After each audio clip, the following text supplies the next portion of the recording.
Hello, men, women, children, and otherwise. You are about to partake in something we like to call Questline. Questline is an Everquest Next podcast, and this is our very first episode, so thank you for watching the premiere of Questline. Hopefully it's not an unmitigated disaster. Hopefully there's at least some mitigation involved, and if that's the case, congratulations. And sorry about the quality of my webcam. If you're watching on YouTube, I apologize. My good one broke, and now I have one from 2006, which, as you know, was a bad year in general. And if you guys have any good webcams that you would like to send me, you know what? Great, because that's good for everyone. One, I won't look like shit, and two, you'll get to see the full majesty of my facial hair. And on that note, I'm Brian Chapman, otherwise known as Ech, and this is my co-host, Austin Corpett, otherwise known as Uber. Say hello. Hello, everyone. I am naked from the waist down. Great. That's the way I like him. So now that we know that his penis is out, whoa! Let me tell you a little bit about us.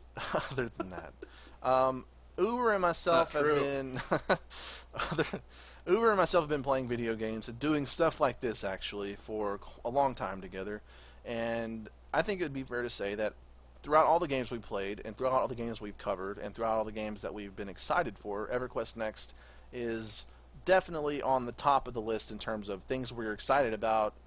Otherwise, we wouldn't be doing a podcast, obviously. But I think it's fair to say that it's pretty high up there. Would you say the same? You got me to do another podcast, so yeah. Well, you did do a podcast called Youthcast, and it was a SOTOR podcast, and it was fun, but it's a time sink, you know, and it can be excruciating in terms of like mental capacity and insanity and stuff. But we're doing another one, so clearly we're extremely excited about EverQuest Next and what it has to offer. That said, I'll tell you a little bit about each episode. What you can expect from Questline. Basically, it's going to be separated into two different segments. The first one's going to be news, where we'll go over what was going on, if anything has gone on within the last week between episodes. And the next part will be the actual topic at hand, which we'll pick one each week and we'll have a discussion on it. This week's will be combat, because that's a super important subject of any game, basically, with combat anyway. And also, it's going to be interesting because it's going to be pretty much all theory crafting, because they haven't really talked about combat a whole lot, so that should make it at least interesting, because lying is fun. And on that note, let's get right into the news, because I don't have any time to waste. Alright, the second of the two, obviously, EverQuest Novellas is officially out. After it came out by an unofficial means, whenever they accidentally leaked it on their own website. Now, the Fall of Bastion is officially a thing, and you can read it for free on the EverQuest Next website. The first one was called The Last Stand of the Tyr Doll, and it was good. So, and supposedly this one is amazing. They hyped it up a whole lot during the panels and stuff. So I'm assuming it's going to be really good. So I'm going to read that. You guys should check it out as well. Next on the list, Gamescom is coming up. It's going to be on the 21st to the 25th in Germany. It's the largest game convention in the world with 250,000 or so people there, and apparently EverQuest Next and EverQuest Next Landmark will be featured at the convention, and we will personally see to it that we give you guys all the information. You guys can follow us on Twitter or on our website and see anything that comes out of Gamescom in relation to the two titles. Moving on, our friends at EQNexus.com have also got a podcast that came out on Monday. And yeah, it was good. It was good. It was very high production quality. I enjoyed myself thoroughly, because with games that don't actually exist, you kind of have to just rely on entertaining yourself by talking about things you don't know anything about officially. So with that said, it was a great podcast. You guys should definitely check it out. You can go to eqnexus.com to find their website.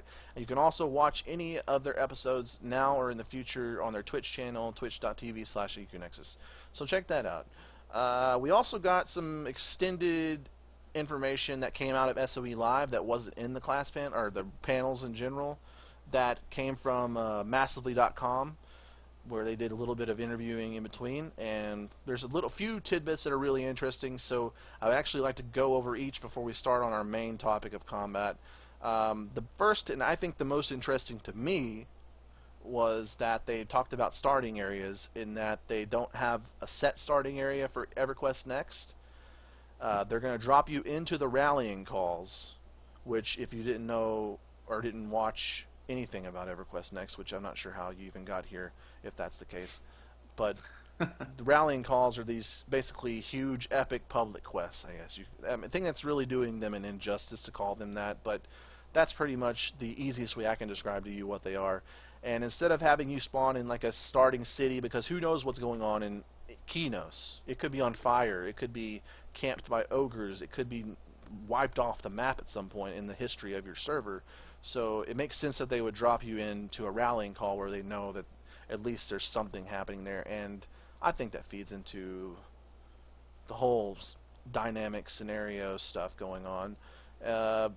Before we talk a little bit more about that, also they talked about EverQuest Next landmarks situation where you have set spawn locations, but there's multiples, so you don't just spawn in one location and then have that place be completely crowded by penis sculptures. Instead, the penis sculptures are going to be spread out equally around the continent by the different and varying spawn points and so forth.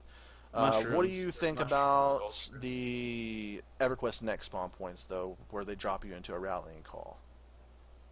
Uh, I think it's a good idea, personally, because I tend to find starting zones pretty lame, and this Right. sounds like a great way to just kind of drop you into the heat of things. Yeah, and one thing to think about is that like the starting areas in an MMO can absolutely sell your game or make people True. not play it after the first day. Because I've played games that weren't very good, but their starting area was so good that I just kept playing it. Um, and I'm not saying EverQuest 2 was bad because I actually enjoyed it, but the whole reason I continued to play it and actually bought the game was because the Trial of the Isle quests that had you on this little starting island were so like good to me in my personal opinion. It was called Queen's Colony, and it was just this little island of little quests, and I just found it so like cool that I wanted to buy it and play it, and I did. So Mm. that's obviously, and if you're just being tossed, you're being tossed into an area where they're like building an epic city or something awesome like a rallying call hopefully will present to us, then you're giving the players something immediately memorable. That memorable is the word, and Right. that's a bonus. So, moving on though, goes on to talk about also that the area around it, to a great extent, apparently, will be actually be able to affect what's going on in the rallying calls, meaning that you'll have an immediate impact on what's going on, even if you, as a new player, decide to leave the city and go like out in the wilderness and do random stuff. Because I know like what the first thing I would want to do is commit genocide of some sort. So I would go out and murder all the orcs or whatever in this forest, and then that would obviously have an effect on the city that we're building or whatever the case is, in some way. Maybe you won't even know it, but maybe you will know it, and that's awesome. Um, Yeah. uh, That sounds so, cool. uh, and we've already kind of knew that, but it sort of reiterates the fact that even though land or rallying calls are going to be like a really kind of a linear, staticky kind of thing, there's still so much around it going on that at least, even though the end goal is probably going to be the same, you're going to build the city regardless of how it goes. But everything in between the starting point and that point could be completely different based on what happens in between. So it's still dynamic to an extent. Right. The next thing was that they reiterated the fact that they chose the stylized graphics over the more realistic graphics was because that they aged better. And I know that a lot of people think that's a cop-out answer, but I think we can all attest that if we just put our cynicism aside and think about how EverQuest 2 looks today compared to how WoW looks today, we can all agree that EverQuest 2 has aged terribly and WoW still looks moderately decent. Would you say that's Yeah. true? I think that example pretty much sums up exactly why it's the smart call for them. Yeah, I mean, and don't get me wrong, EverQuest 2, when it launched, it looked about 10 times better than WoW, but I think it just serves the purpose of saying that, yeah, okay, EverQuest Next launches and a game launches next to it that looks super realistic. That game in 10 years is not going to look good at all compared to maybe EverQuest Next looking pretty good. With that said, they did confirm boats actually, but to me the context was like, is there boats? And they're like, well, yeah, there's boats. So it doesn't really mean anything. They could just be like boats in the harbor or something that NPCs Right. are standing on or something. It doesn't People mean want to know if you can like be yeah, pirates and yeah, sail the seven seas. that doesn't mean that you're going to get to drive the boats necessarily. And they also said, can you confirm ship battles? And they said no outright. So we're going to have to wait on any sort of naval situations. But I'm sure if the whole world is dynamic and they want you to be able to investigate 2 tiers under the world, it seems like by not letting you go to the ocean, it seems like a stretch. Like, I think it's fairly obvious by the way they're going that you're going to be able to go into the ocean and to some extent and do some exploring. So we'll see. Or that could be expansion territory. Could be, yeah. The other thing was this book, this in-game book called The Rose Song. It's just supposed to be some sort of tip book for the player that sort of guides you towards things. What they said was it looks at what you like to do and then it gives you tips on how to continue doing it. But to me, that sounds like a quest book. It tells me where quests are that I could do. And to me, that sort of ruins the whole spirit of what they're advertising. Right. Because instead of the NPC coming to me randomly and saying I need help with the goblins, or you finding them randomly and saying that they need help with the goblins, you're going to be able to look at your book and saying, okay, that dude needs help with the goblins. And that's sort of, it's the exact opposite of what most people are hoping from the game, I think. So hopefully that's not what it is, though. It could be something totally different. It could be something else. Hopefully, anything. Hopefully, else, we'll get some details that kind of beef up that. I mean, it could be really cool. It could be something completely awesome that we're just misconstruing the purpose of. So, hopefully, that's the case.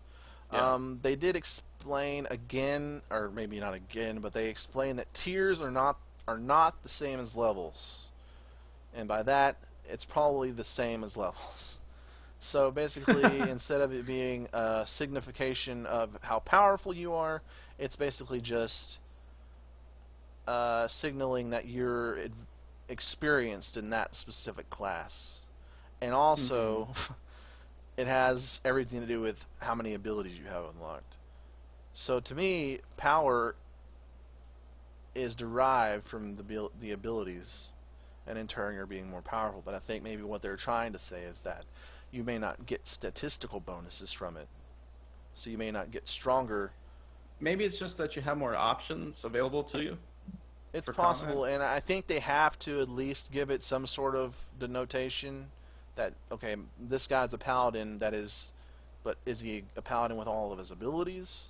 You don't know, Right. but if you say, okay, he's got tier 4, so he has X amount of abilities unlocked, Right. so he can actually help us in this quote-unquote tier 4 area. Right.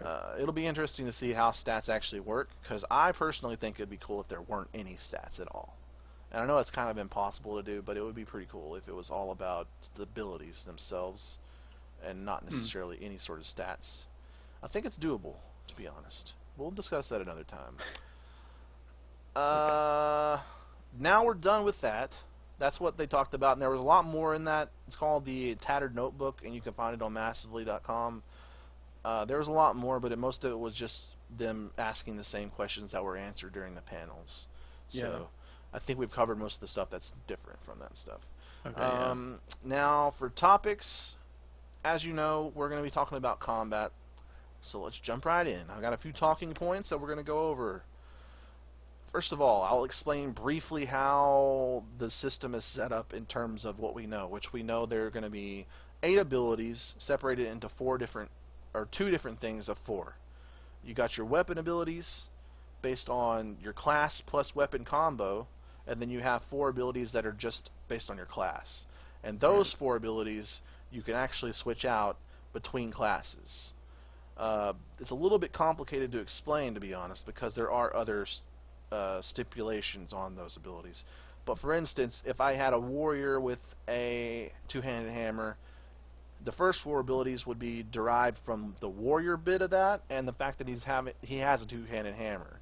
Now, if I had Right. another character, a paladin or something, who also had a two-handed hammer, those four abilities would change because it's a different class. So the weapon isn't really too important, but it's a combination of the weapon plus the class. That's the four first abilities. The next four abilities you can change out. As I said, that's the multi-classing part of this. And basically, if you had a warrior and say you have to separate those abilities into four different categories. You have offensive abilities, defensive abilities, utility abilities, and movement abilities.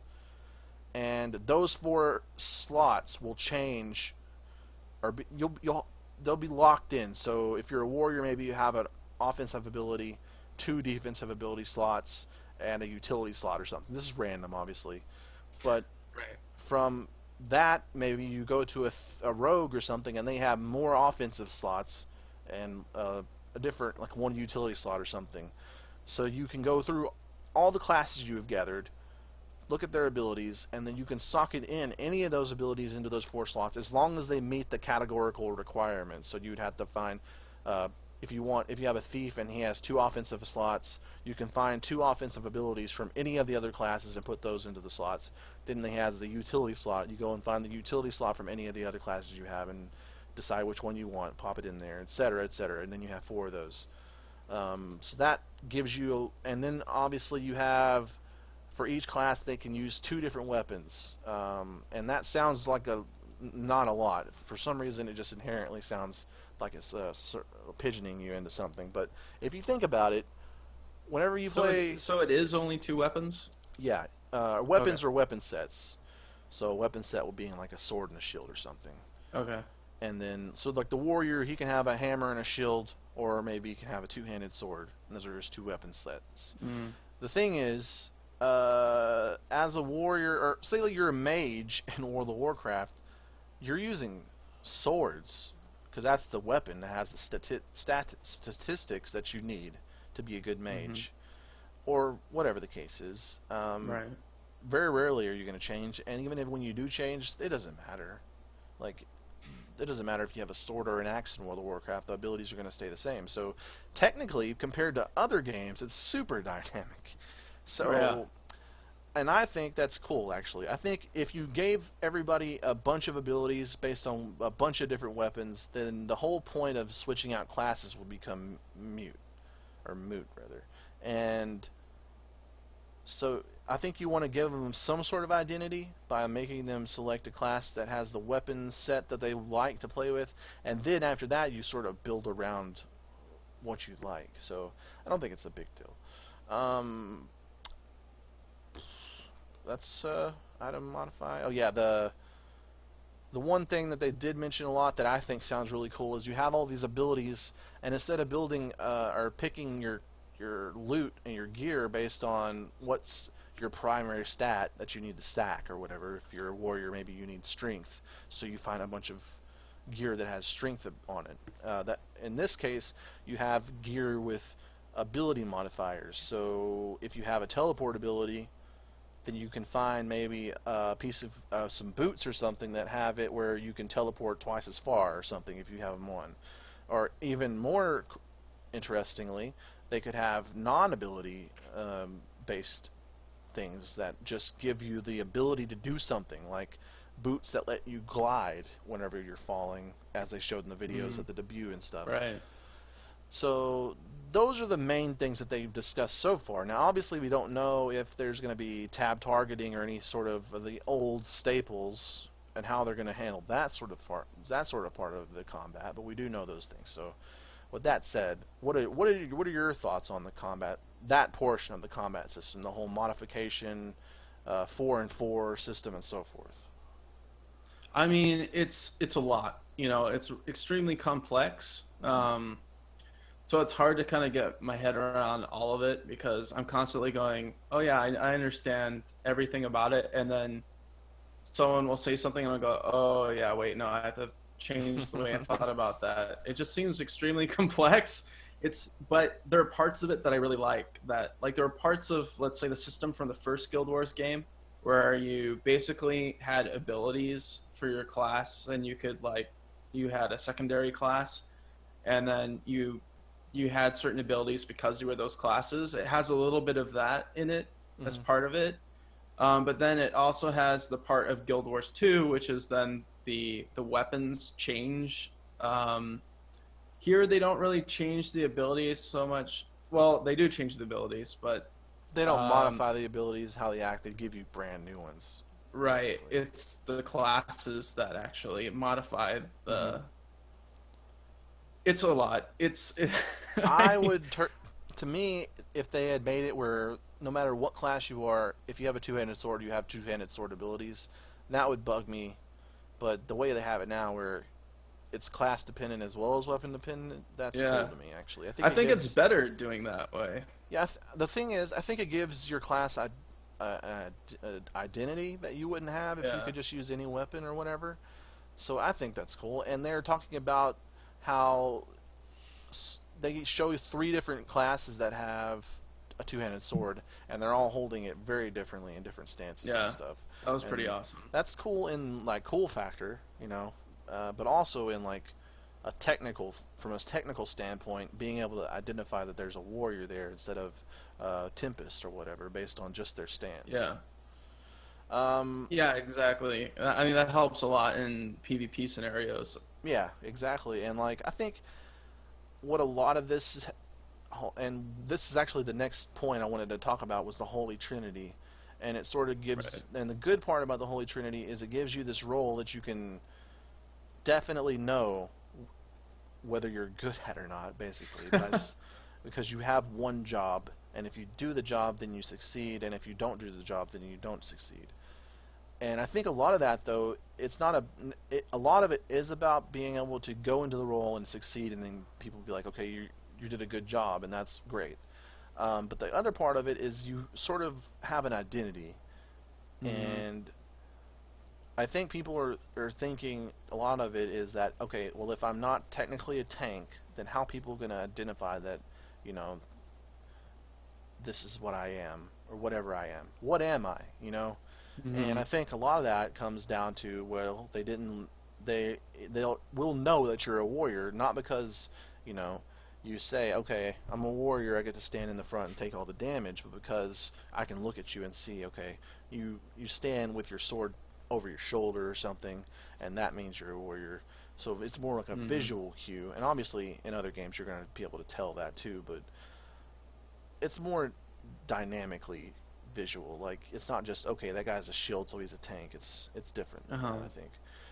But they are adamant about getting rid of the Holy Trinity, and a lot of people are upset about it. Basically, I'd say Why? basically, but definitely.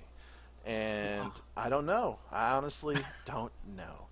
It's because The Trinity is pretty much the worst thing in MMOs, and I'm gonna tell you why right now. okay, When you're raiding, and the people who show up are never the classes that you need.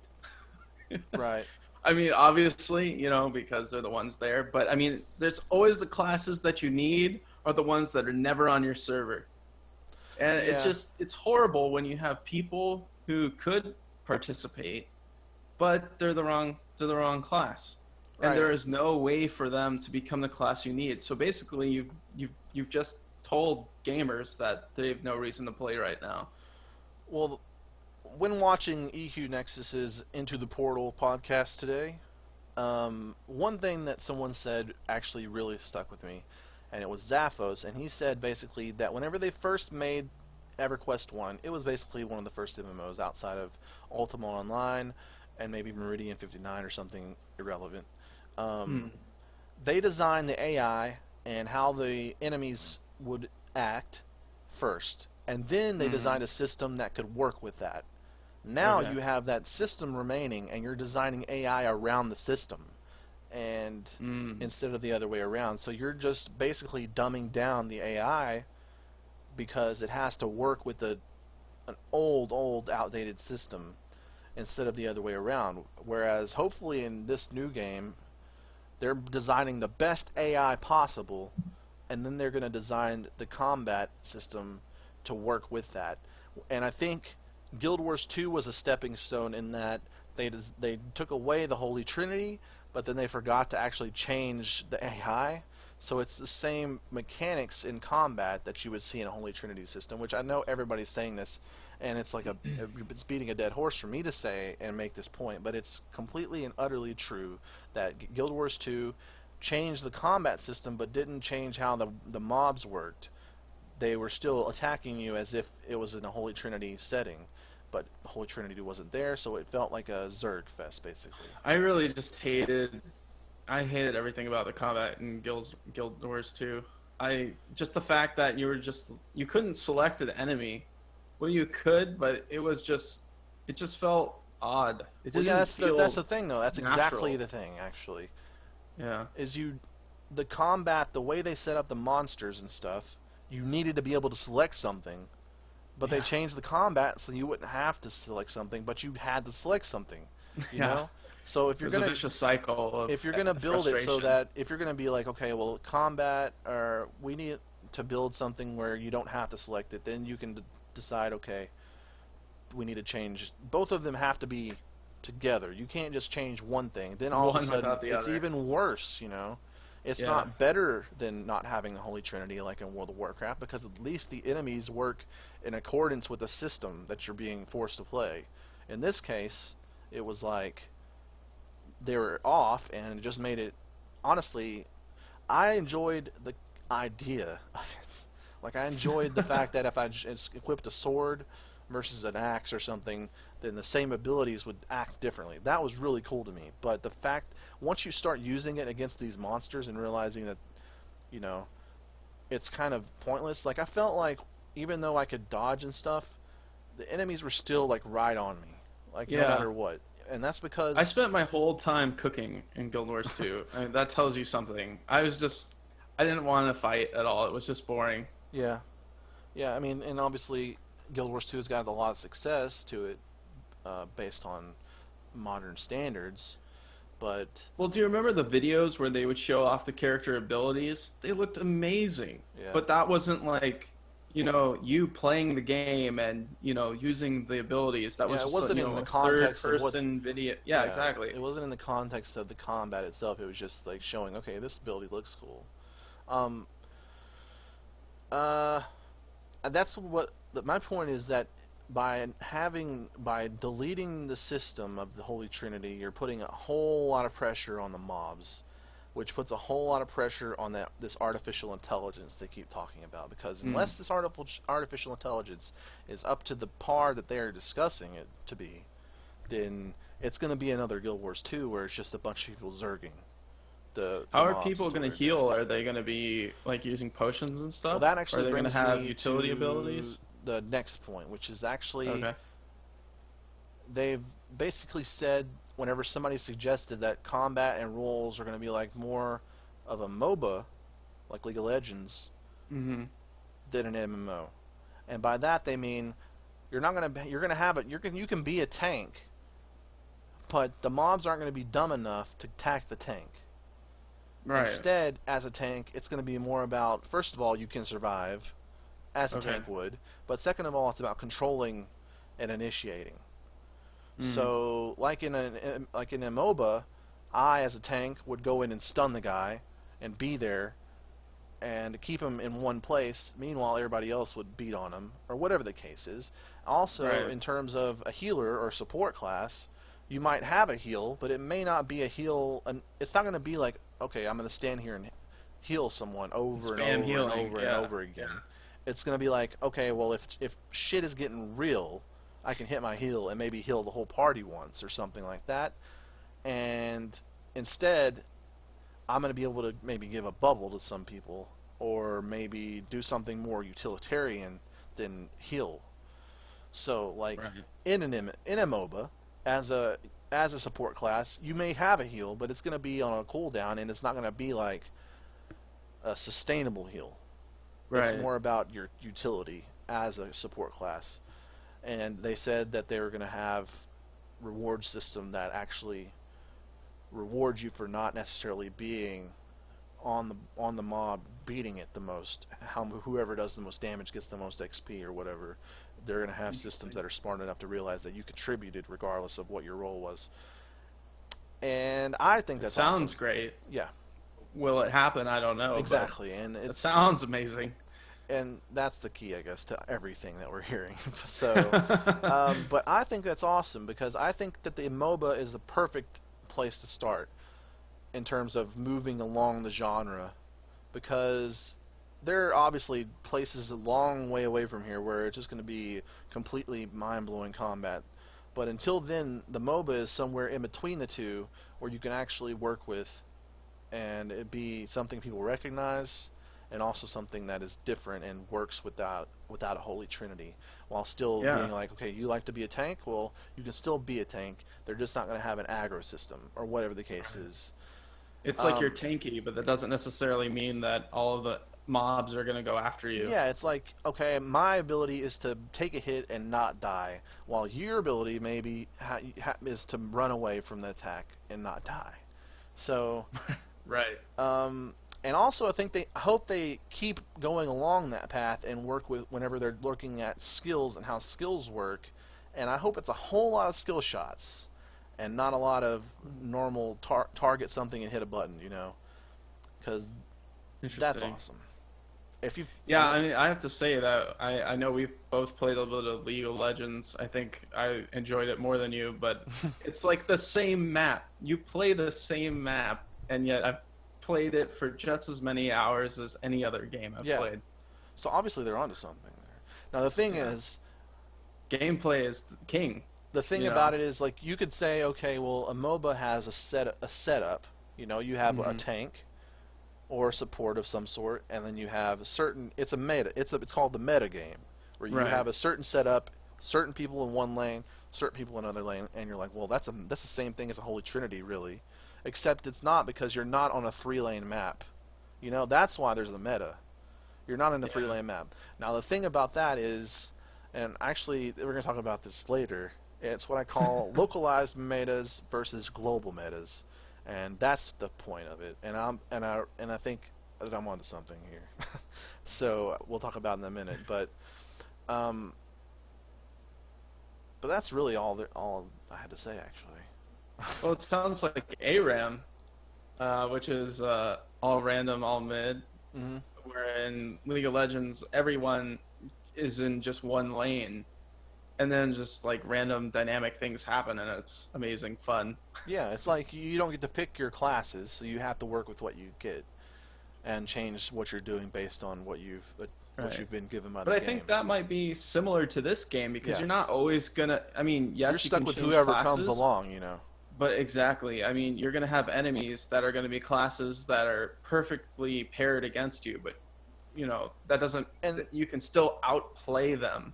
You know. yeah, and moving on actually to the idea of localized metas versus global metas because it's sort of the same thing. Is that the reason that they have certain people in certain lanes is because it's because that map is just set up that way and they've decided and you play that map every time obviously 3 lanes, Right. towers in the same places, and so they've come up with the most efficient way to set up your players, the efficient uh, um, types of class or types of roles you want and where Right. they're going to go because it's the same every time. So you have the ability to say, okay, this is the best setup possible. Let's do it. Right. It becomes like StarCraft 2 where it's just a matter of like how fast do you hit the shortcut keys Yeah, because it's that well timed out planned right. And the battles. and when you get to the point where it's like, okay, you're a professional player, it changes a little bit because people are smart enough to be like, well, this is the meta, so how can I break that and do something that beats it? But Right. in this case, that's a localized meta, or that's a global meta, where everybody does the same thing no matter what. And that's what an MMO, a typical MMO is. Everybody does the tank, DPS, healer combo, no matter what. It's just how it is, because that's how the game's programmed. And what a localized meta, and to me, and this is something that I think about a lot, and I think, man, if this works out, it's going to be boss as hell.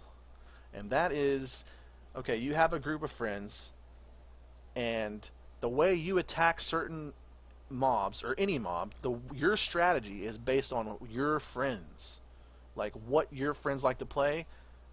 You have friends that like to do one thing with their class and another thing with this class, and then you work and you say, okay, well this works. If we attack this mob in this way, it works. But then you get pissed off at these people and you hate their guts.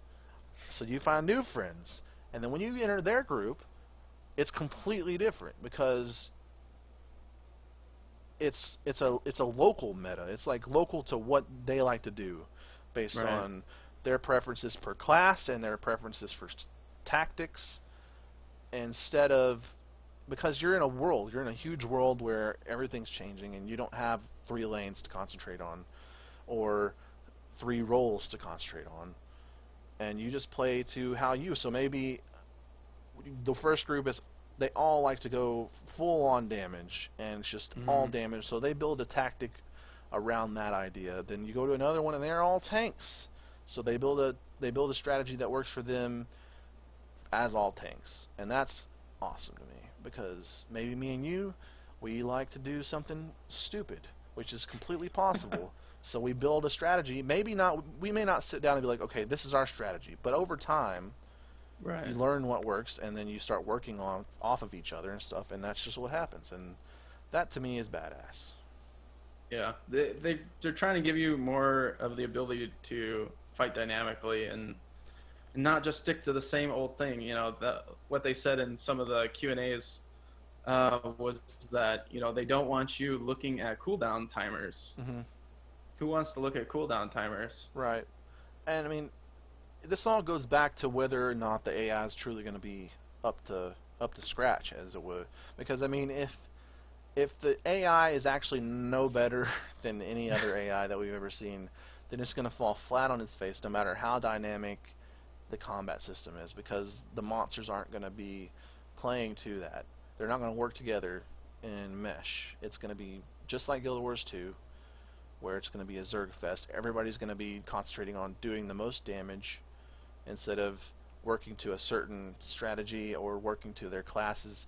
And nobody's going to want to be a tank or anything, because it's not going to pay off. Right. But I mean, hopefully the AI is incredibly smart, and all this stuff talk about the AI being the key is going to work out, so that whenever we play, it's because it's like this. It's difficulty based on AI instead of difficulty based on an increase in stats from one mob to the next. So instead of one mob being whatever they hit you, they do 100 damage, versus the harder version of the mob doing 200 damage. It's going to be, okay, well, this version of the mob just runs straight at me like an idiot and dies. The other one will charge at me, stun me, put an AoE on the ground so I'm burning alive, run off, and then kite me whenever I'm trying to get to him or something like that. Hmm. So hopefully it's like that. Hopefully the AI is true artificial intelligence instead of just more static. Uh, because it's easy to say, okay, my AI is really good, but really all you did was give it a bunch of new parameters for it to Hmm. react to, instead of it being something that learns and evolves.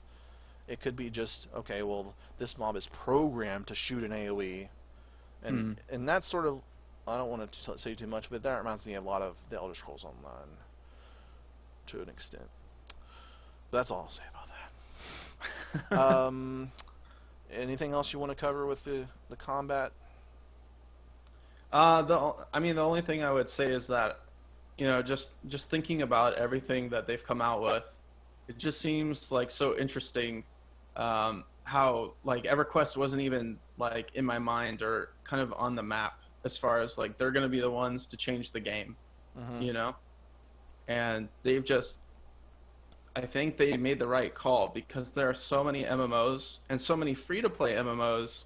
And by the way, I didn't even realize that EverQuest Next and Landmark are both going to be free to play.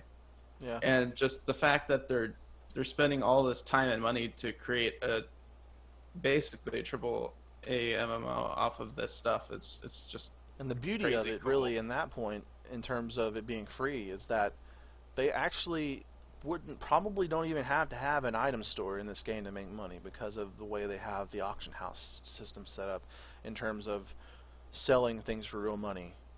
The way that you would sell a castle blueprint to someone, you would be making money off of that every time they place the castle and then sold that. But also, from what I'm hearing, it's like they're taking quite a bit off the top of your money.